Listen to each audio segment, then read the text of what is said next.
Ate, bili ka na ng lotion oh. Within 3 days ay puputi ka na. Magiging kamukha niyo pa si Marian Rivera. Wika ni Alina sa isang babaeng sakay ng kotse. Totoo ba yan? Tiningnan ng babae ang hawak ni Alina na lotion. Oo ma'am. Actually, ngayon pa nga lang parang nakikita ko na sa inyo nakahawig kayo ni Marian eh. Kaso minimal lang. Pero kapag gumamit kayo nitong lotion ko, 100%. Para na kayong kakambal ni Marian. Talaga ba? Nako, marami nga nagsasabi niyan. O sige, pabili ako ng 3. Saad ng babae, habang hawak ang mukha nito. Agad na binalot ni Alina ang orders ng babae. Saka siya nito inabutan ng bayad. Thank you, ma'am! Kumaway si Alina sa sasakyan ng babae. Bago nagpatuloy sa paglalako, sukbit ang kanyang tote bag na naglalaman ng iba't ibang uri ng pampaputi at pampaganda. Inayos niya ang pagkakatali ng kanyang mahabang buhok. Dahil sa araw-araw na pagbibilad sa araw, habang naglalako ng kanyang paninda, naging kayumanggina ang kanyang balat. Ngunit kahit na ganon, makinis ang kanyang kutis. Pinunasan ni Alina ang pawis sa noo. Habang naglalakad, napansin niya ang itim na van na nakahinto sa gilid ng kalsada. Ngayon lang ako nakakita ng ganitong sasakyan ah. Baka mayaman na sakay. Maalok nga. Nagmamadaling lumapit si Alina sa van. Saka siya kumatok sa bintana ng backseat ng kotse. Niroll daw ng sakay nito ang bintana at natulala si Alina nang makita ang isang gwapong binata sa loob.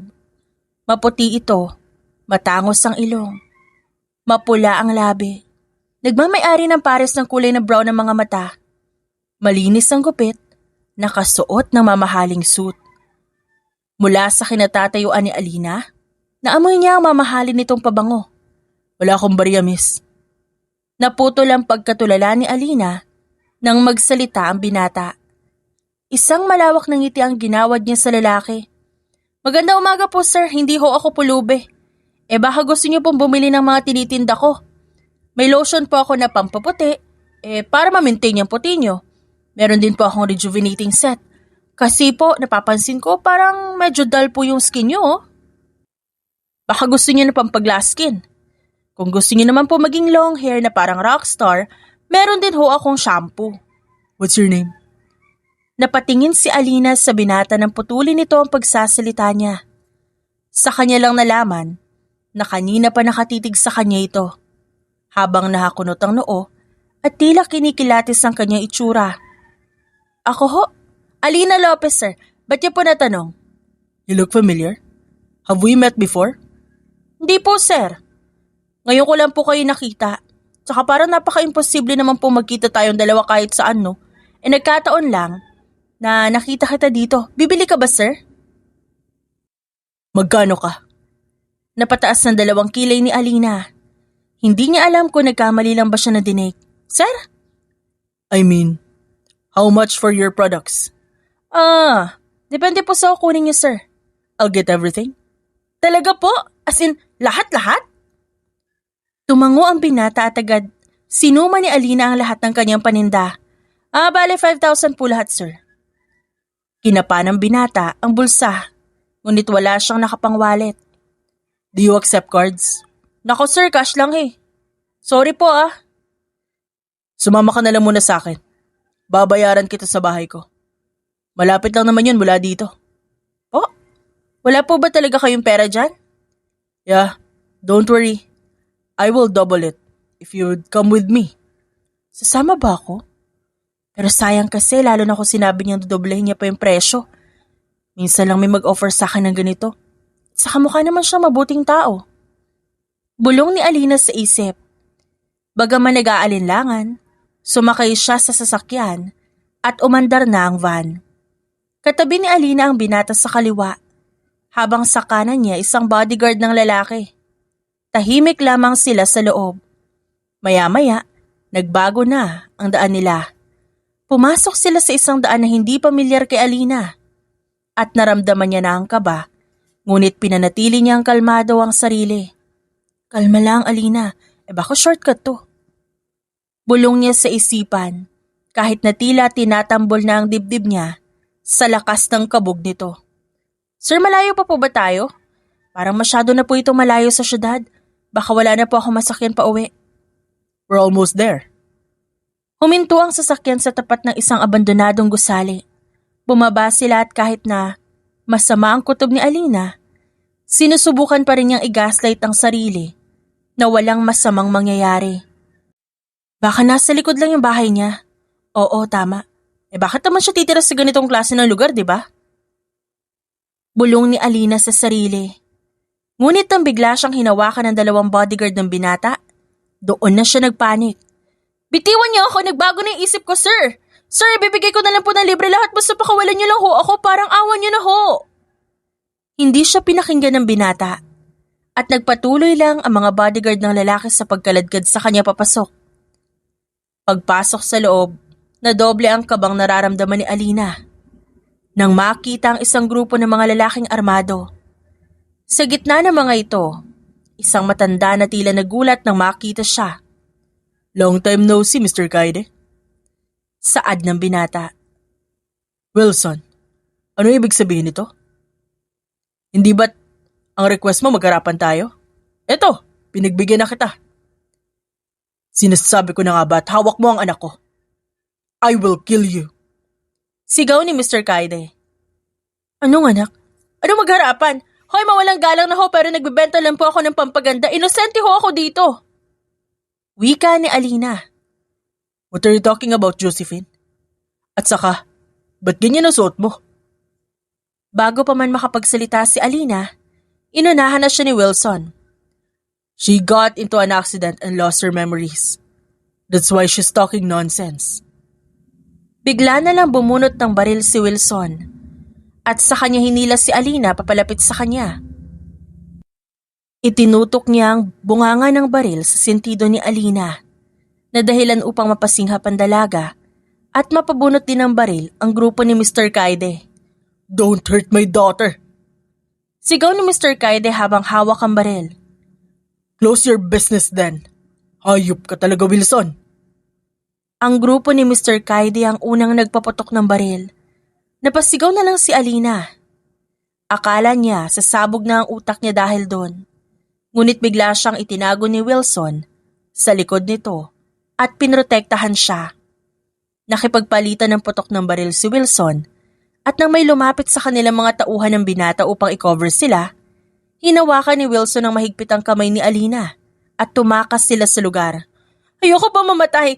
Ayoko pa mamatay! Marami pa may mga utang na pa... Oh my God! Ano ba? Bakit mo ako hinihila? Hindi mo ako pwede patayin. Marami pang akong sisingilin sa mga tao eh. Can you just shut up for a minute? Tanong ni Wilson habang tumatakbo sila. Paano ako mag-shut up? Paano ko mabaril ako? Nagbabarilan kayo sa harapan ko? Just trust me. I won't let you be in danger. Tinutukan mo nga ako ng baril? Napatigil sila sa pagtakbo nang bigla silang harangin ng isang tauhan ni Mr. Kaide. Binitawan ni Wilson si Alina at agad sinuntok ang kalaban sa muka. Sinipa niya ang tiyan nito bago niya ito hinampas ng baril sa ulo dahilan upang mawalan nito ng malay. Hinawakan ni Wilson ang kamay ni Alina at tumakbo na sila patungo sa van. Isinakay niya ito sa loob. Sakto namang nagdatingan ng mga tauhan niya, sumakay na rin ang mga ito sa sasakyan bago sila umalis. Pagdating sa mansyon ni Wilson, hawak pa rin niya ang kamay ng dalaga habang naglalakad sila papasok. Bitiwan mo nga ako! Marahas na tinanggal ni Alina ang kamay ni Wilson na nakahawak sa kanya. Humarap naman si Wilson sa dalaga habang nakapamulsa. Ang usapan natin, papakyawin mo yung paninda ko at dodoblehin mo yung bayad sa akin. Wala sa usapan na kasama mo akong mamamatay dito. Humihinga ka pa ba? Malamang! Anong klaseng tanong yan? It means you're still alive. Tinalikuran ni Wilson ang dalaga at naupo siya sa sofa. Ginulo ni Alina ang sariling buhok dahil sa pagkapiko niya kay Wilson. Visit ka talaga! Hindi mo kasi nagigets yung point ko eh. Kung ikaw sanay ka sa mga ganon, ako hindi. Sige, sabihin na natin na buhay pa naman ako sa ngayon. Okay? Pero hindi naman ako magiging maswerte sa susunod, lalo pa kung hindi pa ako iiwas sa'yo. Baka mamaya illegal pala tong trabaho mo at gawin mo lang akong pusher. No, thanks. Masyado ako maganda para magtulak ng pinagbabawal na gamot, no? Tumalikod si Alina at handa na sanang umalis nang bigla siyang mapaatras dahil hindi niya napansin ang mga nakaharang na lalaki sa daanan niya. Nagkandaleche-leche na, ano ba itong pinasok mo, Alina? Inis na saad niya sa sarili. You can't leave yet. Napalingon si Alina sa binata at nakita niya itong sinenyasan siyang maupo sa katabi nitong upuan. Dahil sa takot na nararamdaman, umupo na lang siya. Ano bang kailangan mo sa akin, ha? Pinitik ni Wilson ang daliri at inabutan siya ng isang tauhan ng brown envelope. Binigay niya yon kay Alina. Pagbukas ng dalaga, nakita niya ang isang litrato ng babaeng kamukhang kamukha niya. AI ba to? Ba't kamukha ko to? Her name is Josephine Fajardo. Anak ng matandang uhugi na naengkwentro natin kanina sa lumang gusali. Anyway, Mr. Kaida is my mortal enemy and business rival. He is also a human trafficker, the very reason why I want to kill him. Binubugaw niya sa mga dayuhan ng mga inosenteng minor de edad na inalisan niya ng kalayaan at pangarap sa buhay. The reason why I need you is that you look like his daughter. And as long as he knew that I have his daughter, mas malaki ang chance na sumuko siya sa amin at mapatay ko siya. Nasaan ba yung Josephine na yun? She's...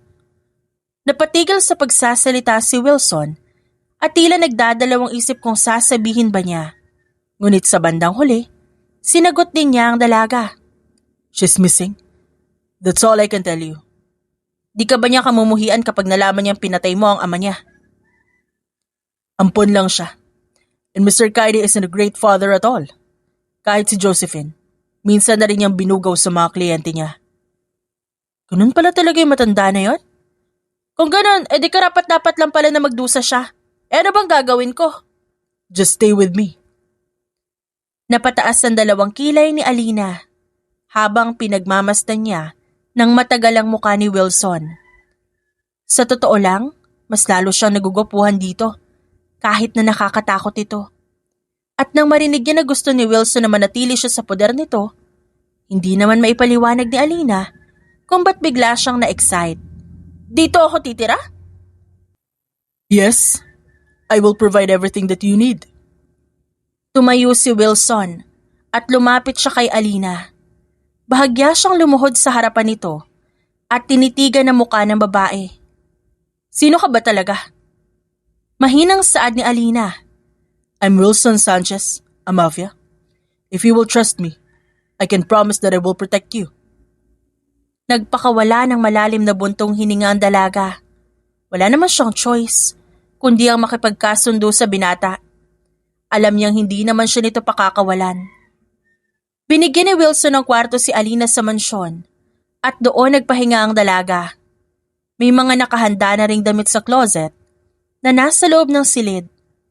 Kaya nakapagpalit na si Alina. Matapos ang hapunan, tumambay muna siya sa balkonahe ng silid at taimtim na nagdasal. Matapos magdasal, napalingon siya sa may pinto ng silid nang may kumatok doon. Pagbukas niya ng pinto, nakita niya si Wilson. Good evening. Sana hindi kita nagising. Kung kanina nakasuot ito ng suit, ngayon isang simpleng pares ng itim na pajama ang suot nito. Hindi pa naman ako natutulog. May kailangan ka ba? I want to talk to you. Pasok ka. Nilakihan ni Alina ang bukas ng pinto. Nang makapasok si Wilson, inanyayahan siya ni Alina na magpunta sila sa balkonahe at naupo sa dalawang upuan na naroon. Pagkaupo, inabot ni Wilson ng isang puting sobre kay Alina. Ito ang pinangako kong bayad sa mga paninda mo. Tipid na ngumiti ang dalaga at tinanggap ang sobre bago yun pinatong sa maliit na lamesa na nasa pagitan nilang dalawa. Salamat. Anong gusto mong pag-usapan at hindi ba pwedeng ipagpabukas yan? Alam kong biglaan ang lahat ng mga pangyayari. And just like me, I also know that you have your own life. You can contact your family and inform them about your situation. Inabot ni Wilson ang cellphone niya sa dalaga. Ngunit hindi yun kinuha ni Alina. Una sa lahat, may cellphone naman ako. Pangalawa, wala na akong pamilya na sasabihan na maayos lang ako. Why? Teenager pa lang ako, ulila na ako eh. Yung nanay ko namatay sa sakit. Tapos yung tatay ko naman na aksidente sa pinagtatrabahuhan niyang construction site. Wala akong kapatid. May kamag-anak ako pero mas pinili ko na lang buhayin ang sarili ko kaysa maging pabigat sa kanila. Di ka ba nag-aral? Hindi na eh. Yung pambayad ko ng matrikula, ibibili ko na lang ng pagkain. Pangarap ko maging doktor kaso hanggang doon na lang yun. Kita mo na? Wala naman ako maiiwan kaya kung ano mangyari sa akin sa pagsama ko sa'yo, edi wala na akong pakialam. Tumango si Wilson. Saglit na natahimik ang dalawa. Hanggang sa si Alina naman ang nagtanong. Ikaw, nasa na mga magulang mo? Ba't di mo sila kasama dito? Nasa States. They're busy with their business. At pangungunahan na kita. Hindi yun illegal. Napatikom ang bibig ni Alina nang akmang magtatanong na nga siya kung anong klaseng negosyo ang meron ng pamilya ni Wilson. Asawa? Anak, wala rin? No time for that. And also, I can't risk their lives. Di naman pala siya masamang tao. Bulong ni Alina sa kanyang isip habang nakatingin sa binata. Biglang tumayo si Wilson. I think I should leave now so that you can rest. Good night, Alina. Tinalikuran ni Wilson ang dalaga at nakakailang hakbang pa lang siya nang bigla siyang mapatigil. Wilson, sandali. Tumayo si Alina at lumapit siya sa binata. Humarap si Wilson. Inilahad naman ni Alina ang kamay niya. Pwede ba tayong at least kahit paano maging magkaibigan man lang? Kahit temporary lang. Hanggang sa matapos ng lahat ng ito. Ngumiti si Wilson at tinanggap ang kamay ni Alina. Of course. Kinabukasan, maagang nagising ang dalaga. Ngunit paglabas niya ng kwarto, hindi niya makita si Wilson kahit saan. Hindi rin niya alam kung bakit ang binata ang una niyang hinahanap at hindi ang kusina. Nang subukan niyang puntahan ang kusina, upang tignan ko nandun si Wilson, si Maricar ang nakita niya. 60 years old. Na siyang pinakamatandang kasambahay sa mansyon. Magandang umaga ho. Napalingon ng matanda kay Alina. Saka itong ngumiti habang naghahalo ng chicken soup sa kaldero. Magandang umaga din, ma'am. Abay, tamang-tama ang gising niyo. Maya-maya luto na po ito. Nako, Alina na lang ho. Tsaka mas matanda po kayo sa akin. Pasensya na, ma'am. Baka magalit sa akin si Sir Wilson. Sa atin lang naman ho eh. Hindi ko naman po kayo isusumbong. Ngumiti ang matanda at saka tumango. Siya nga po pala. Nasaan ho si Wilson? Hindi ko po siya makita eh. Maagang umalis. Pumasok na po agad sa trabaho? Hindi. Matagal niya na yung routine. Walang nakakaalam kung saan siya pupunta tuwing umaga bago siya bumalik dito at pumasok sa trabaho niya. Umaalis siya sa umaga na mag-isa? May kinalaman kaya yun sa pagiging mafia niya? Bulong ni Alina sa isip. Tulungan ko na po kayo. Habang tinutulungan ni Alina si Maricar na maghain sa lamesa, marami na sila agad na pagkwentuhan tungkol kay Wilson. Nalaman ni Alina na paborito ni Wilson ang fried chicken at allergic ito sa kahit anong uri ng isda. Habang kumakain si Alina sa hapagkainan, narinig niya ang doorbell mula sa gate. Ay baka si Sir Wilson na yun. Bernadette, pagbuksan mo nga. Utos ni Maricar sa isang kasambahay. Aayain ko na po siyang kumain. Tumayo si Alina at sumunod kay Bernadette. Agad namang sumunod sa kanya si Maricar. Nakaramdam ng pananabik si Alina nang makita si Wilson. Kaya nagmadali siyang maglakad patungo sa receiving area ng mansyon. Ngunit bumagsak ang balikat niya nang hindi si Wilson ang kanyang nakita. Good morning, Sir Tomas. Bati ni Maricar sa isang binatang kapapasok lang ng pinto. Matangkad ito, nakasuot ng salamin, slightly tanned ang balat. May piercing ito sa gilid ng labi. Good morning. Where's my cousin? Tanong ni Tomas. Doon nalaman ni Alina na pinsan nito ni Wilson. Hindi pa po bumabalik. Ganun ba? Alright. Hihintayin ko na lang siya. Napunta ang tingin ni Tomas kay Alina. Biglang nanlaki ang mga mata nito nang mapagmasdan niyang maigi ang mukha ng dalaga. Tila ba nakakita ito ng multo? Josephine? Ay, nako hindi. Nawawmali ka rin oh. Ako si Alina, bisita ni Wilson. Nakipagkamay si Alina sa binata at kahit wala sa sarili, tinanggap ni Tomas ang kamay ng dalaga. I'm sorry. You look like someone I know. Si Josephine, yung anak ng kalaban ni Wilson na si Mr. Kaide. Nako oo, nasabi na sa kanya ni Wilson. Actually, yun ang dahilan kung ba't ako nandito. Basta mahabang kwento. Sir, nakahanda na po agahan. Ipaghahain ko na po kayo. Singit ni Maricar. Kahit wag na po muna. I think Wilson will be here shortly. Hintayin ko na lang siya. Hindi rin naman po ako magtatagal. Nang makaalis si Maricar, binalik ni Tomas ang tingin kay Alina. So, how long have you and Wilson known each other? Kahapon lang. You're living with him. Parang gano'n na nga. Pero, temporary lang. Ay siya nga pala, pwede ba ako magtanong sa'yo? Okay lang naman din kung hindi mo sagutin, pero paano mo nakilala si Josephine? Pumupunta rin ba siya dito dati? Nabanggit din kasi ni Aling Maricar. Nakakahawi ko nga raw si Josephine. Naisip ko na baka nalalagi siya dito noon. Yup, hindi lang siya naglalagi dito. Dito talaga siya nakatira noon. Wilson and Josephine were lovers. Napasinghap si Alina. Lovers? May relasyon sila dati. Pero bakit biglang nawala si Josephine? Baka sinasaktan ni Wilson si Josephine dati tapos naglayas. Paano kung bugbugin niya rin ako? Bulong ni Alina sa isip. What's going on here? Sabay na napalingon sina Alina at Tomas sa pinto. Nang marinig nila si Wilson. Nakakunot ang noon nito habang nakatingin sa dalawa. Lumapit siya sa dalaga, sa kanya ito inakbayan. Naramdaman ni Alina ang abnormal na pagtibok ng puso niya. Bakit ba siya kinakabahan sa tuwing malapit sila sa isa't isa? Dahil ba sa kaba o takot? O may iba pang dahilan? I'm just talking to your visitor, she's nice. You should have called me before you went here. Bakit? Dati pa naman akong pumupunta rito na hindi nagsasabi sa'yo ah. May problema ba? Tiningnan ni Wilson si Alina bago niya ibinalik ang tingin sa pinsan.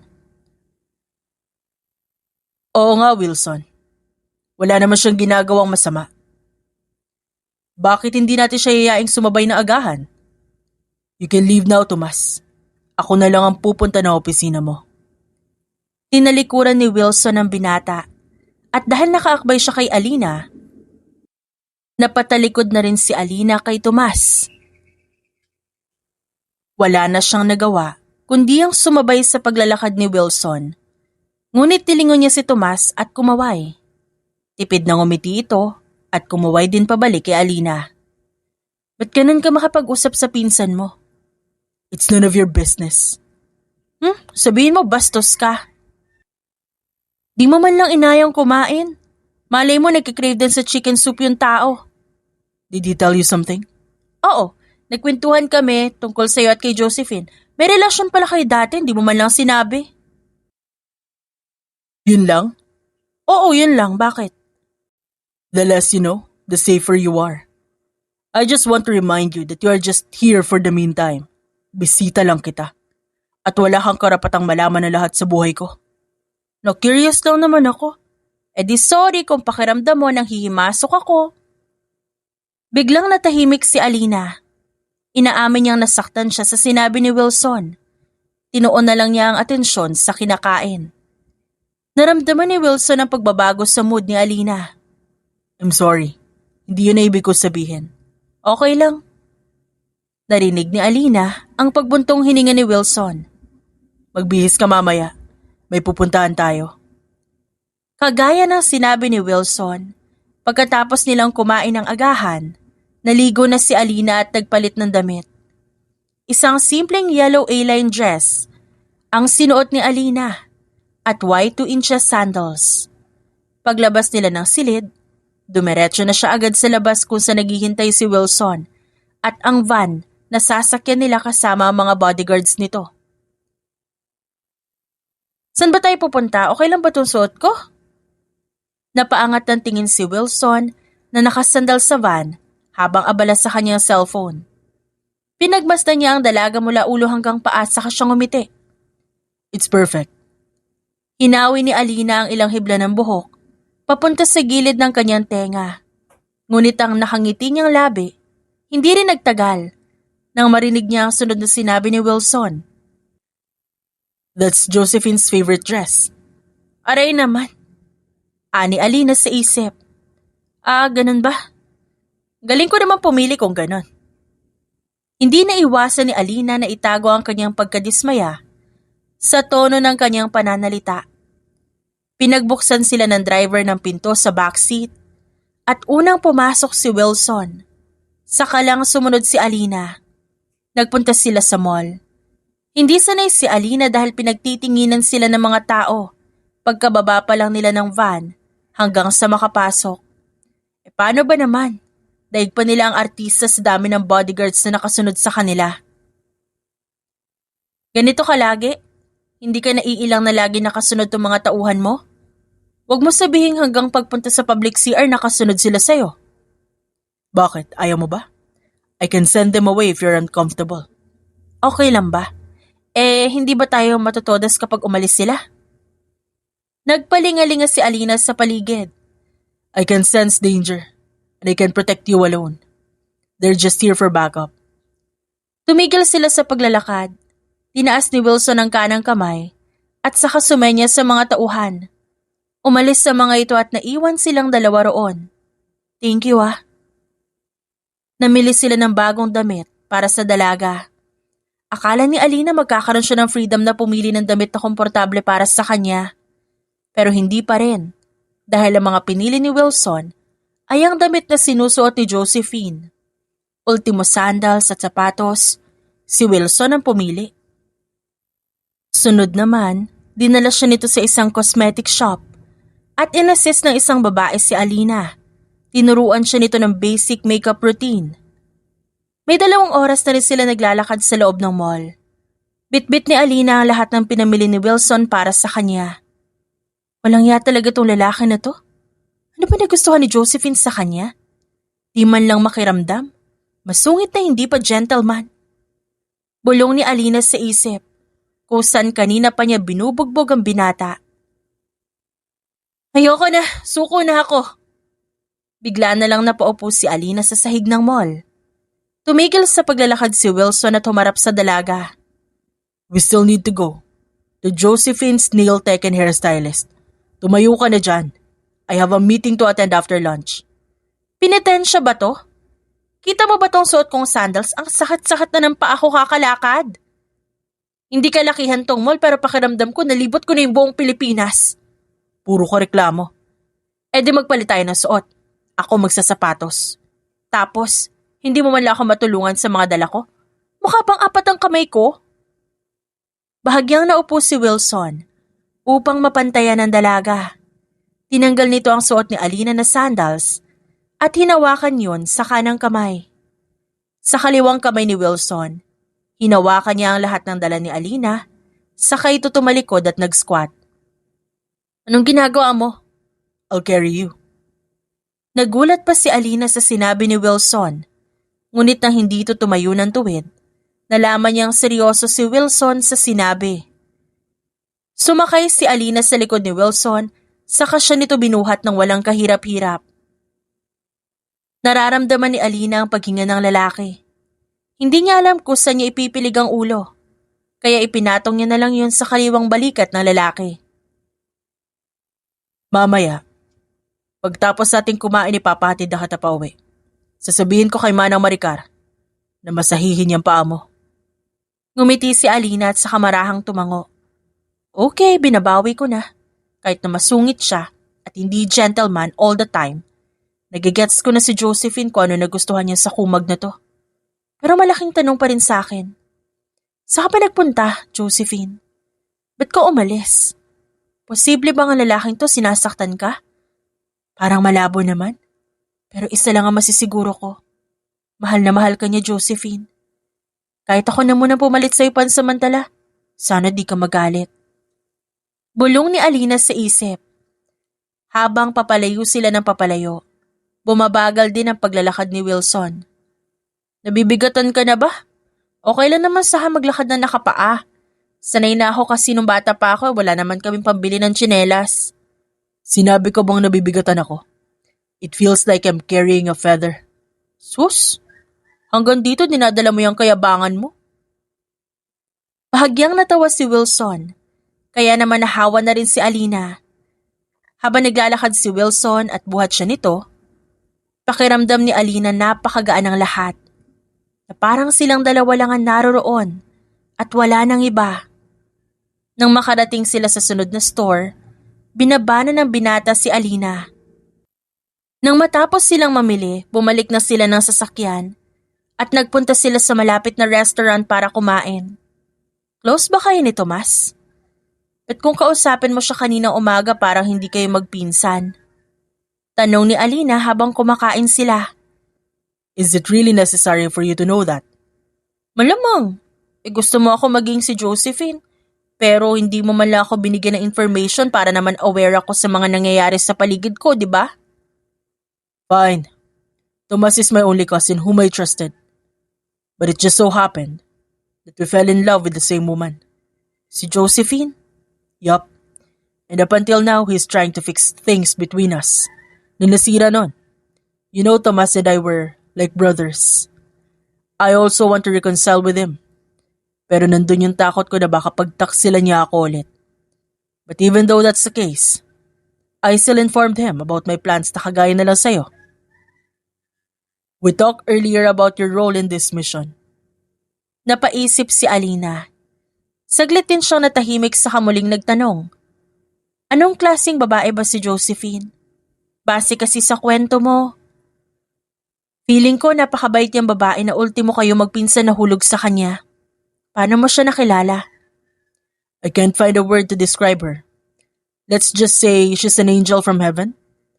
I met her in a cruise during one of my vacation. It just so happened that she's the daughter of my business rival. Pero kahit na nalaman niya ang katotohanan at tutol sa amin si Mr. Kaide, she insisted of fighting for us. Kaya kinuha ko siya mula sa ama niya at tumira siya sa akin but one day she... Biglang naputo lang sasabihin ni Wilson. Napansin ni Alina na tila may iniiwasan ng binata na mabanggit. Ngunit kalaunan, tinuloy nito ang sinasabi. One day, she just vanished. Di mo alam kung saan siya nagpunta? That's all I can tell you. Huwag ka na makulit. Oo na. Umismid si Alina at tinusok ang hipon na nasa harapan niya. Nahirapan pa siyang balatan iyon dahil hindi naman siya nakakakain ng ganun dati. Kumuha rin si Wilson ng hipon at sinimulan niya yung balatan. Nagulat naman si Alina nang ilagay ni Wilson ang nabalatang hipon sa pinggan ni Alina. Anong ginagawa mo? Baka abutin tayo ng Pasko sa pagbabalat mo. Go ahead and eat. If you still want something, just order it. Alam mo, konti na lang iisipin ko na crush mo ko. Grabe naman yung act of service. Hindi sumagot si Wilson. Bagkus, nagpatuloy ito sa ginagawa. Ganado namang kumain si Alina. Sa sobrang bilis ng araw, hindi na namalaya ni Alina na isang buwan na siyang nakatira sa mansyon ni Wilson. Nakapag-adjust na rin siya sa buhay doon. At nagkaroon ng daily routine. Sa umaga pagkagising, magja-jogging siya sa subdivision kung saan naroon ang mansyon. Pagka-uwi, magdidilig siya ng halaman. At pag dumating si Wilson, sabay silang kakain. Unti-unti, napapalapit ang loob nila sa isa't isa at sa tingin ni Alina, kahit sa maikling panahon na yon, mas lalo niyang nakilala ang binata. I'll go ahead now. Ingat ka ha, ano oras ko uuwi? I don't know yet. But I think I'll be home early. Okay, ingat ka. Hinatid ni Alina si Wilson sa labas ng mansyon, kung saan naghihintay ang sasakyan nito at mga bodyguards. Naglakad na papunta sa van si Wilson. Ngunit makalipas ng ilang segundo bumalik siya. Akala ni Alina, Nakalimutan nito ang isang bagay pero nagulat siya nang bigla siya nitong halikan sa pisngi. Nanlaki ang mga mata ni Alina, ngunit kumiti lang si Wilson sa naging reaksyon ng babae. See you later. Naiwan si Alina doon na nakahawak sa pisngi na hinalikan ni Wilson. Ang isa niyang kamay ay nakahawak sa dibdib na napakalakas ng kabog ngayon. Bye! Ingat ka! Kaway ni Alina sa sasakyan ng binata na unti-unting umaalis. Pagpasok niya sa loob ng mansyon, nagtatatalon siya habang namumula ang muka. Nang pumatak ang alauna ng hapon, mula sa kwarto niya narinig ni Alina ang tunog ng sasakyan. Sa pag-aakala na maaga nakauwi si Wilson, nagmamadali siyang bumaba ng hagdan at lumabas ng mansyon. Ngunit bumagsak ang balikat niya nang makita si Tomas na bumaba mula sa sasakyan nito. Tomas, ikaw pala. Wala si Wilson dito eh. Good afternoon. It's okay. Actually, hindi naman si Wilson ang pakay ko. Ikaw. Ako? Napaturo si Alina sa sarili. Yes. Itatanong ko lang sana kung free ka. Oo. Wala naman ako masyadong ginagawa. Naboboard na rin ako dito eh. Wala akong makausap. Sakto pala. Aayain sana kitang magkape. It's on me. Talaga? Sige pa, basta libre hindi ako tatanggi. I'm happy that you agreed. Tara na. Pero sandali, magpapalit lang ako ng damit. At saka imi-message ko lang din si Wilson. Wag. Naputo lang sasabihin ni Alina nang biglang nagsalita si Tomas. Nangunot ang noo ni Alina sa naging sagot nito. Ang ibig ko sabihin, di na kailangan. Nagpaalam na ako sa kanya kanina bago ako pumunta rito. Tsaka baka nasa business meeting din siya. Di niya rin agad mababasa ang mensahe mo. Ganun ba? O sige, magpapalit na lang ako ng damit. Pasok ka muna. Sa sala mo na ako hintayin. Kalahating oras din ang hinintay ni Tomas bago bumaba si Alina. Nakasuot ito ng blue sando na may jewel neckline at saka red A-line skirt na below the knee ang haba. Sumakay na sila ng kotse ni Tomas at nagpunta ng syudad. Sa Tasa de Sombras ang napili ni Tomas na puntahan. Umorder na sila ng pagkapasok sa loob at naghanap ng mauupuan. Habang hinihintay na ma-ready ang orders nila, nagkwentuhan muna silang dalawa. San ka ba talaga nakatira? Tanong ni Tomas. Malayo ang baryo eh. Napadpad lang talaga ako sa highway para maglako ng paninda ko. Doon ko rin nakilala si Wilson. Iniisip ko nga yung bahay ko eh. Pamana pa yun ng mga magulang ko sa akin. Baka ka ako madumi na at hindi nalilinisan. Hindi naman yan kalakihan at kagandahan pero okay na rin para sa isang tao. You live alone? Ang hirap, malungkot at saka boring kapag walang kasama sa buhay. Wala kang boyfriend? Wala. Hello? Kung nakita mo yung look ko noon, di ka na magtataka kung bakit. Manang na manang kaya ako noon. Wala akong pambili ng bagong damit. Ang asim ko rin dahil sa pawis sa paglalako. At amoy araw palagi. Itong balat kong to. Namuti na nga ako ng konti sa lagay na to dahil sa aircon sa kwarto. Basta ang summary, walang nanliligaw sa akin. It's their loss. You look so beautiful, Alina. Alam mo nung una kita nakita, I really thought you're Josephine. You look like twins. Naku, nang bola ka pa pero salamat ah. Pumasok sa isip ni Alina ang nalaman niya kay Wilson na naging magkaribal ang dalawa kay Josephine. What if niyayin niya lang pala ako lumabas dahil nakikita niya sa akin si Josephine? Namimiss rin kaya yung babae? Mahal niya pa kaya? Bulong ni Alina sa isip. Narinig nila ang pangalan nila sa counter at si Thomas na ang tumayo upang kunin yon. Matagal din silang nanatili doon at mas maraming nalaman si Alina tungkol kay Josephine. Kung anong klaseng tao ito, kung gaano ito kabait sa mga nakakasalamuhan nito. Hindi na rin nagtaka si Alina kung bakit nagustuhan na magpinsan si Josephine. Dahil kahit hindi niya pa ito nakilala, sigurado siyang kahit sinong lalaki, magugustuhan nito. Pagbalik nila sa mansyon, ibinabalang ni Tomas si Alina sa labas at umalis na ito. Ilang minuto matapos magpalit ni Alina ng damit, dumating naman si Wilson. Wilson, mabuti at nakauwi ka na. Nakangiti ang binata.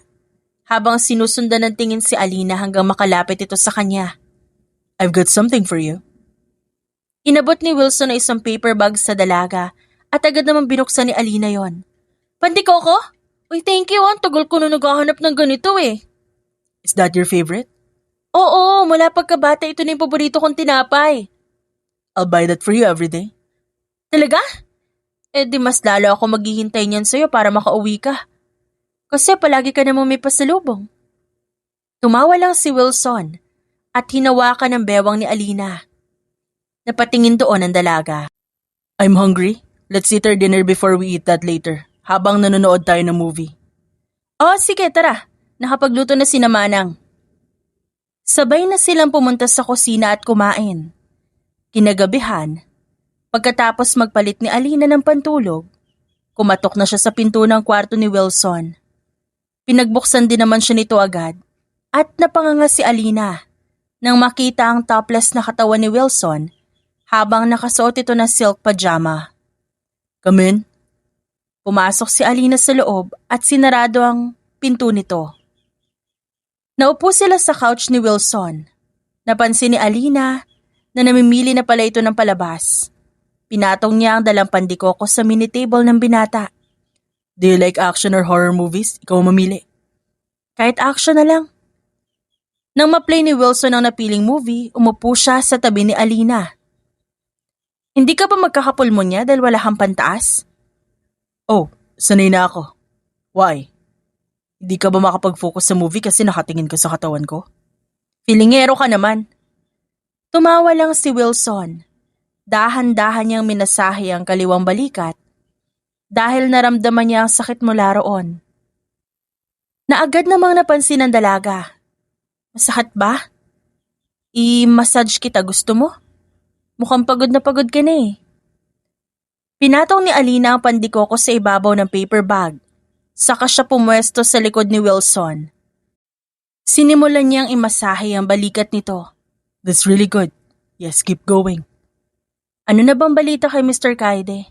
Tagal ko na kasing standby dito. Ano bang plano mo? Just wait patiently. My team are still planning for the fight. Sisiguraduhin ko na sa muli pag-aharap namin. Dadanak na ang dugo niya sa lupa. Tinatrack pa namin ang lokasyon ng warehouse kung saan niya tinatago ang mga binubugaw niyang minor de edad. Bakit, ayaw mo na ba dito? Gusto. Gustong-gusto ko nga ito kasi ito yung pangarap kong buhay. Sino bang ayaw tumira sa ganito kagandang mansyon? Kumain ng masarap na pagkain araw-araw. Magsuot ng magagandang damit. Alam mo kung ako nga lang masusunod, ayoko na umalis dito kaso nakakahiya rin kasi ikaw may-ari nito tsaka nandito lang naman ako kasi kailangan mo ng tulong ko. Do you want to live here forever? Sana. Pero alam ko namang may hangganan tsaka pangarap ko lang naman yun. Napatigil si Alina sa ginagawa nang hawakan ni Wilson ang kamay niya. I can do that, Alina. Hinawakan ni Wilson ang mukha ni Alina, saka yun marahang hinaplos. Marry me? Nanlaki ang kanyang mga mata sa sinabi ni Wilson. Bago pa man siya makapag-react, hinalikan na siya ni Wilson. Walang nagawa si Alina kundi ang pumikit. Tama ba yung narinig ko? Na gusto niya akong pakasalan? Tsaka, bakit ganito yung nararamdaman ko? Bakit ganito yung puso ko? Mahal ko na ba siya? Wala na siyang nagawa nang halikan siya ni Wilson. Sumang-ayon ang kanyang utak, puso at kaluluwa. Tumigil si Wilson sa paghalik kay Alina. Tinitigan ni Alina si Wilson sa mga mata. Nakita niya ang nag-aapoy nitong tingin. I love you, Alina. Inilagay ni Wilson ang palad ng dalaga sa dibdib niya. Naramdaman ni Alina ang mabilis na tibok ng puso ni Wilson. Ang sinabi niya ni Wilson ang sumagot sa lahat ng tanong sa isipan ng dalaga. Ngunit hindi niya alam kung tama bang sundin ang sinisigaw ng puso niya. Alam niyang hindi isang simpleng tao si Wilson. Isa itong mafia. Ibig sabihin nun, kakambal nito ang panganib. Do you love me too? Magsisinungaling ako kapag sinabi kong hindi. Pero sapat na ba yung nararamdaman natin para magpakasal? I'm always sure, Alina. If I told you that I want to marry you, I mean it. I will give everything that you want, even if it cost my life and fortune. I don't know how I am saying this. And when I felt like this, sa tuwing aalis ako para pumasok sa trabaho, excited ako umuwi lagi kasi ibig sabihin nun makikita kita ulit. And I don't know what my life would be without you here, with me.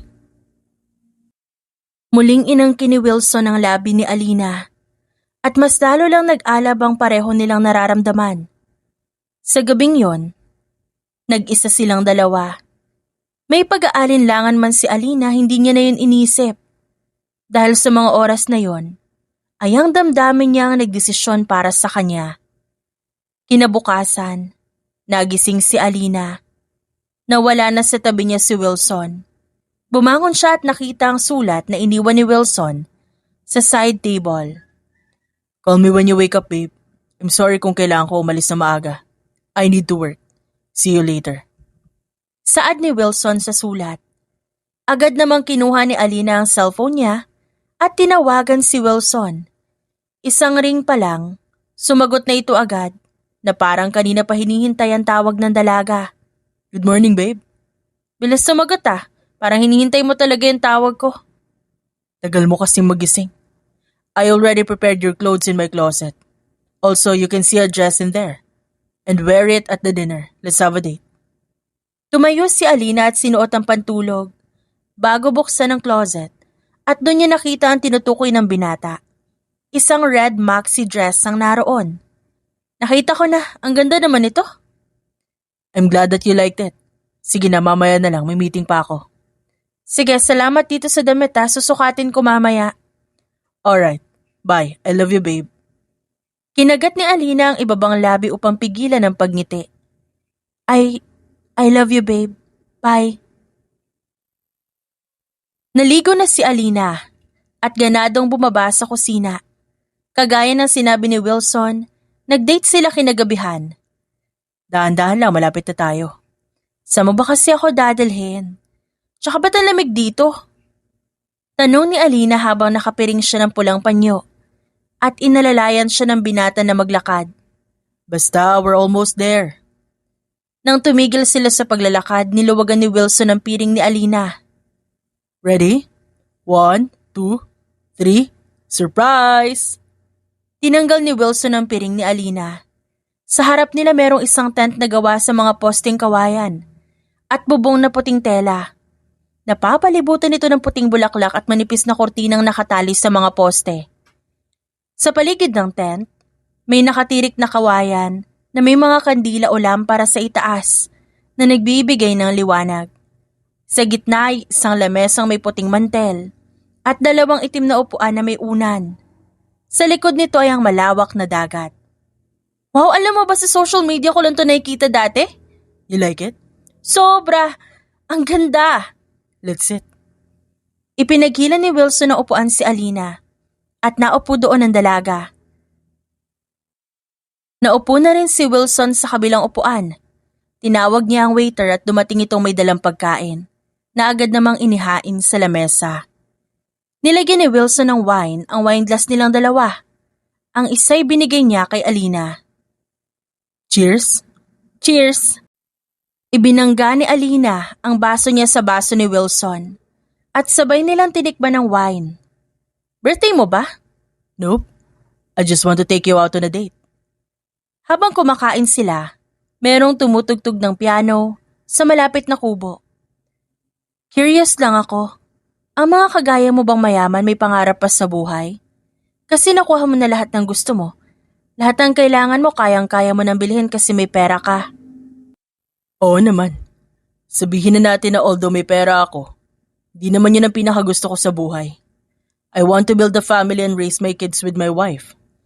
And maybe live a peaceful life. May bala ka pa bang umalis sa buhay mo ngayon? I mean yung buhay mo as a mafia na lapitin ng peligro. Yes, of course. It's also part of my plan soon. Alam mo nung kasama ko pa si Josephine, pareho namin pinangarap na magkaroon ng 5 anak. Tapos titira kami sa ibang bansa, probably sa Canada. Doon namin palalakihin ang anak namin at mamumuhay ng payapa. Now it's all just a dream. Nawala ang ngiti ni Alina. Napaiwas siya ng tingin. Josephine. Kay Josephine niya yun gustong maranasan at hindi sa akin. Ano ba naman, Alina? Gumising ka nga.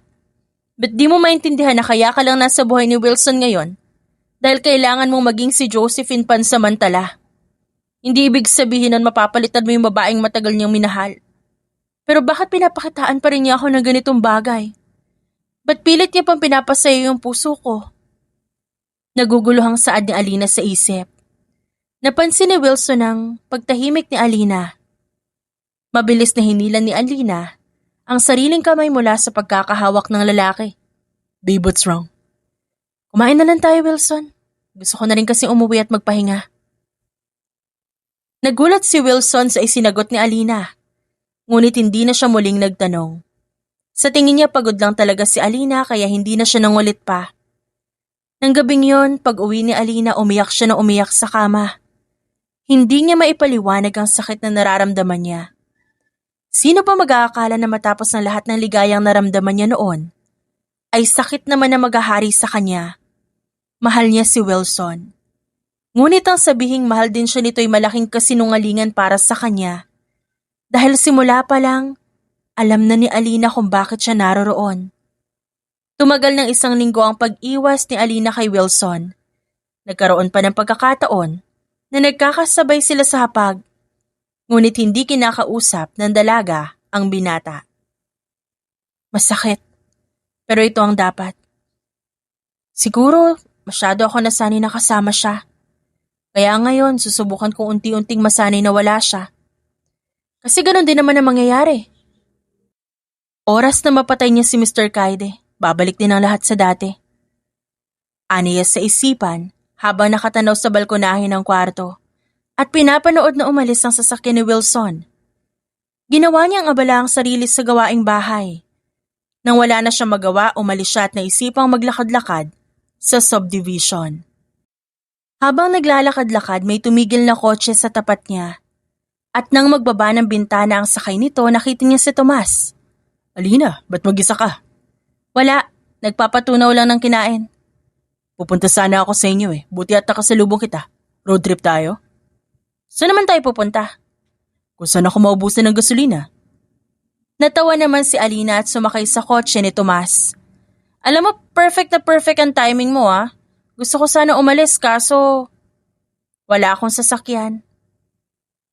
I can be your personal driver anytime, anywhere. Ngumiti si Tomas at pinaandar na ang sasakyan. Kagaya ng sinabi ni Tomas, nag-road trip silang dalawa. Aliw na aliw si Alina sa mga nadadaanan nilang lugar. Minsan, humihinto sila sa mga kainan upang tumikim ng iba't ibang putahe at saka sila aalis ulit. Nang hapon na, napagdesisyon na ni Tomas na ihinto ang sasakyan sa isang mahabang tulay na nagdurugtong sa 2 probinsya. Bumaba sila pareho at namangha sa ganda ng lake na nasa ilalim ng tulay. Grabe, tagal na rin simula na makapagala ako. Do you want us to do this more often? Pwede ba? Of course, ikaw pa, malakas ka sa akin. Paano kung matapos lahat ng ito at bumalik ako sa dati kong buhay? Ganito pa rin ba tayo? Oo naman, ako pa mismo ang bibisita sa bahay mo. Tumingin si Alina sa mga mata ni Tomas. Thank you Kasi kapag kailangan ko ng kausap at kasama, palagi kang nandyan. Sana magkaibigan pa rin tayo hanggang matapos ang lahat. Kaibigan? Oo naman, syempre. Ani Tomas at nag-iwas ng tingin. Napansin ni Alina na tila may nais itong sabihin, ngunit hindi na siya nagtanong pa. Sa tingin naman niya hindi na yun importante. Nanatili sila roon ng ilang minuto pa at pinanood ang sunset. Umalis na rin sila nang dumidilim na ang paligid. Sa pagkakataong yon, binigyan ni Alina ng oras ang sarili na huminga at nagpapasalamat siya kay Tomas dahil ito ang dahilan kaya siya nasa lugar na yon.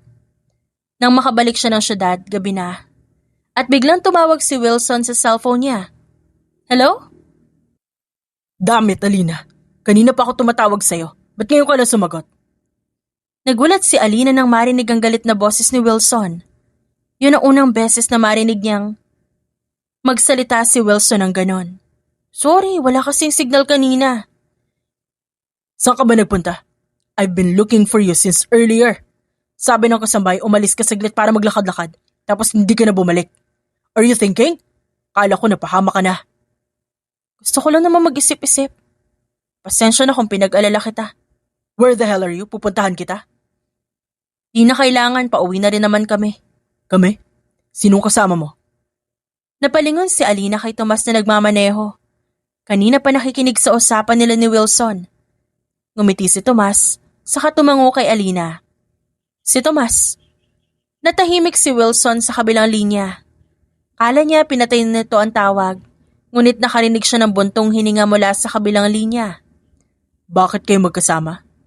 Sinamahan niya lang ako at saka... Hindi na natapos ni Alina ang sasabihin nang bigla siyang napasigaw sa sunod-sunod na putok ng baril. Yumuko siya at mabilis na iniliko ni Tomas ang sasakyan, papasok sa isang eskinita. Tomas, ano nangyayari? Someone is following us. Yumuko ka na lang. Alina, what the fuck is happening in there? Narinig ni Alina ang boses ni Wilson sa cellphone na nahulog sa sahig ng sasakyan. Sinubukan niya yung kunin ngunit bigla na lang silang bumangga sa malaking puno na hindi napansin ni Tomas. Yun ang huling naalala niya bago siya mawala ng malay. Nagising si Alina na nasa loob na siya ng ospital. Bumangon siya ngunit pinagsisihan niya yon dahil biglang kumirot ang ulo niyang may nakabenda. Aray, ano ba nangyari? Makalipas sa ilang minuto na wala ang kirot, ngunit agad niyang naalala ang dahilan kung ba't siya nasa ospital. Isang tao ang pumasok sa isip niya. Si Tomas. Nagmamadaling tinanggal ni Alina ang aparatos na nakakabit sa katawan niya at lumabas ng silid. Nang makalampas siya sa isang hallway, mabilis siyang nagtago sa likod ng pader nang makita sina Tomas at Wilson. Ilang beses ko bang sasabihin sa'yo na wala akong alam na nasundan kami ng mga tauhan ni Mr. Kaide? Wika ni Tomas na may galos sa iba't ibang parte ng katawan. Ngunit hindi masyadong napuruhan kagaya ng kay Alina. Pero bakit di mo sinabi sa akin na lumalabas kayo ni Alina, ha? Ano, pinagtataguan mo na naman ako? Don't tell me you like her because she looks like Josephine. Oo! Ano naman kung gusto ko siya? May problema ka ba doon? Biglang hinila ni Wilson ang kwelo ng suot ni Tomas. Ang hilig mo talaga makapagkompetensya sa akin, no? Nung una si Josephine, ngayon naman si Alina? Ngumisi si Tomas. You like her already? O baka naman gusto mo lang siya dahil kamukha siya ng babaeng namatay ng dahil sa'yo? Natutop ni Alina ang bibig. Patay na si Josephine?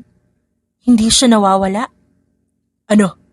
Kailan mo sasabihin sa kanya ang katotohanan na kaya ka umaalis na maaga araw-araw dahil binibisita mo ang puntod ni Josephine? Kailan mo sasabihin sa kanya na nagpakamatay si Josephine dahil sa depression? She's been through a lot and she was diagnosed with trauma and depression. Nasaan ka ba nung gabing nag-commit siya ng suicide? Nasa business trip ka na hindi mo man na naisip ang mangyayari sa kanya kapag iniwan mo siya dahil iniisip mo lang kung paano kakikita ng pera. I love Josephine. God knows how much I love her. Sa tingin mo ba, ginusto ko ang nangyari? I am doing my job to earn money for our future. Kala mo ba hindi ko sinisisi yung sarili ko sa nangyari sa kanya? Gabi-gabi kong gustong patayin ang sarili ko dahil pinabayaan ko siya ng mga panahong ako ang mas kailangan niya. Pero wala ako. I tried my best to make her happy and contented.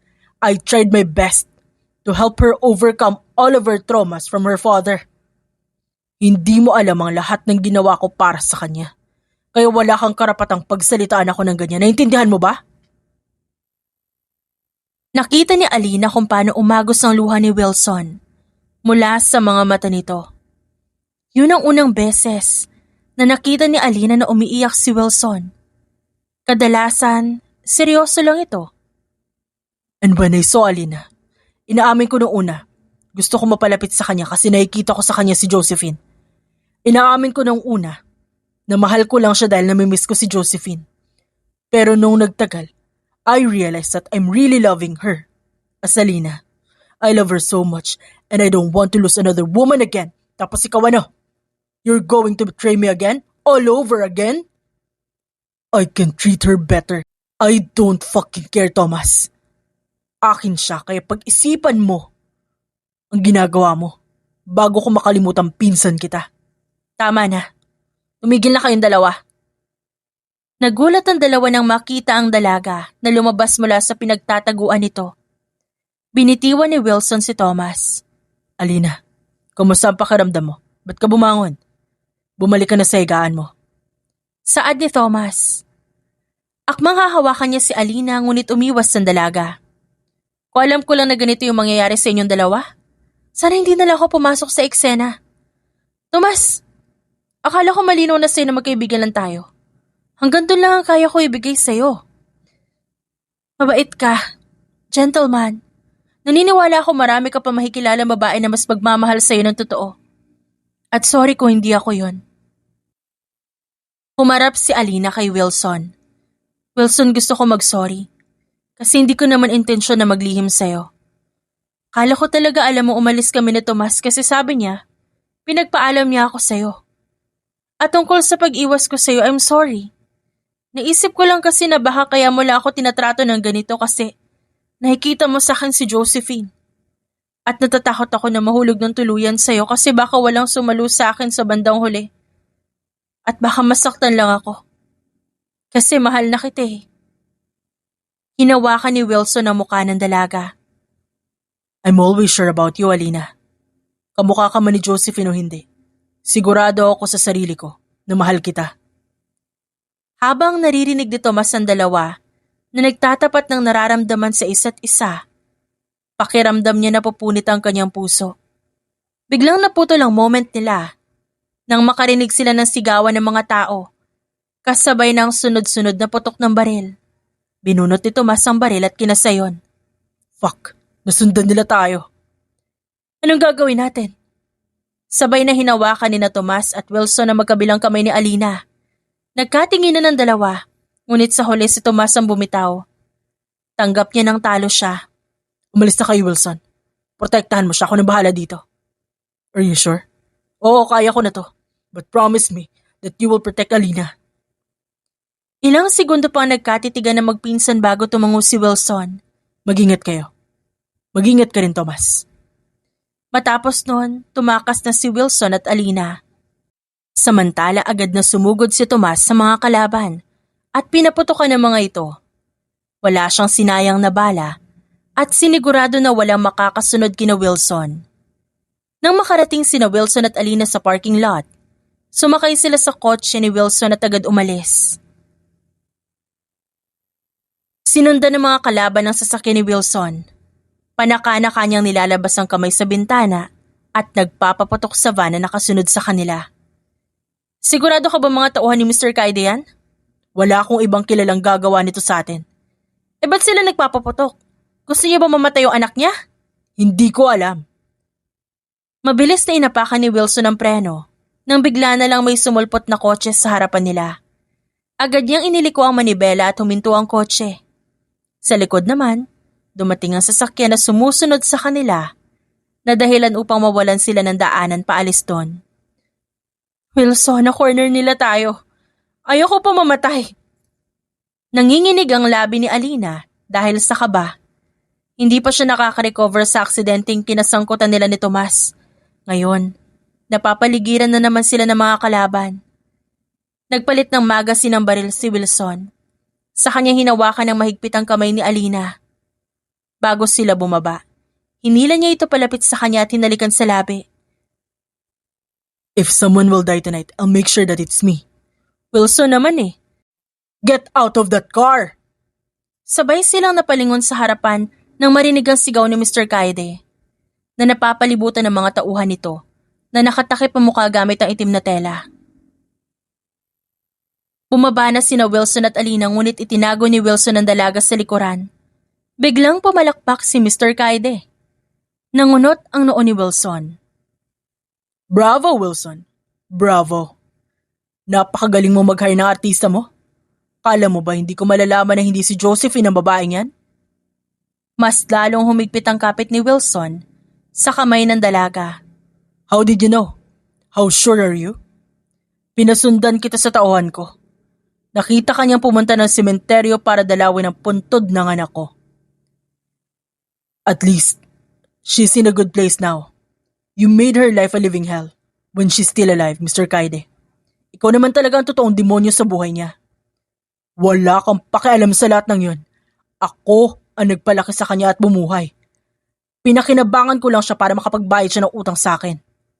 O edi lumabas din ang tunay mong kulay. Ang dami mong sinasabi. Mabuti pa tapusin na natin to para magsama-sama na kayong lahat sa kabilang buhay kung meron man. Tinaas ng mga tauhan ni Mr. Kaide ang baril. Humarap si Wilson kay Alina. I don't know what will happen, but I want to ask you this important question. Nagsimula nang manubig ang mga mata ni Alina. Yun pala ang pakiramdam ng huling sandali ng buhay niya. Hindi niya alam kung ganun pala yun kasakit, kalungkot at ka-unexpected. Marami pa siyang pangarap sa buhay na mukhang hindi na matutupad. Ano yun, Wilson? May kinuha si Wilson na singsing sa kanyang bulsa ng pantalon. Will you marry me? Ngumiti si Alina at sunod-sunod na tumango. Doon niya napagtanto na posible palang maging sobrang lungkot at saya ng isang tao at the same time. Oo naman, Wilson. Pakakasalan kita.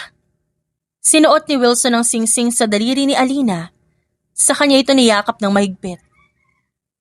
Pinikit ni Alina ang mga mata at kasabay nun ang pag-alingaw-ngaw ng putok ng baril sa paligid. Makalipas ang 3 buwan, kasama si Wilson bumisita si Alina sa sementeryo. Siya mismo ang naglagay ng bulaklak sa puntod ni Josephine. Sana masaya siya kung nasan man siya. Nabigyan na rin ng hustisya ang lahat ng pinagdaanan niya sa kamay ni Mr. Kaide. Napalaya na rin ang lahat ng mga batang sinira niya ang mga buhay.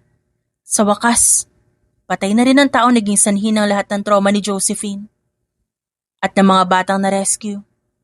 Sana makapagpahinga na siya ng payapa. Tama ka. At least I did something for her. Kahit na marami akong pagkukulang. Alam mo hanggang ngayon, hanga pa rin ako sa ginawa mo nung gabing yon. Paano hindi napansin ni Mr. Kaide na ang mga kasama niya pala ng gabing yun ay mga tauhan mo? Kaya imbes na sa atin sila magpaputok, ay ang mga tunay na tauhan ni Mr. Kaide ang pinagbabaril nila. I make my plan smooth and effective. If I make a plan, it would be plan A, B, C, and D. I'm always ready in every situation. Tignan mo, napa-oo kita bigla. Kinurot ni Alina ang tagiliran ni Wilson ngunit tumawa lang ang lalaki. Wisit ka, para namang may choice ako ng gabing yon. Siyempre kung last night ko na, hindi pa ba ako? Tumawa lang si Wilson at maya-maya, nakatanggap siya ng mensahe mula kay Tomas. Nag-chat si Tomas. Pinapaalala niya ang double date natin mamaya.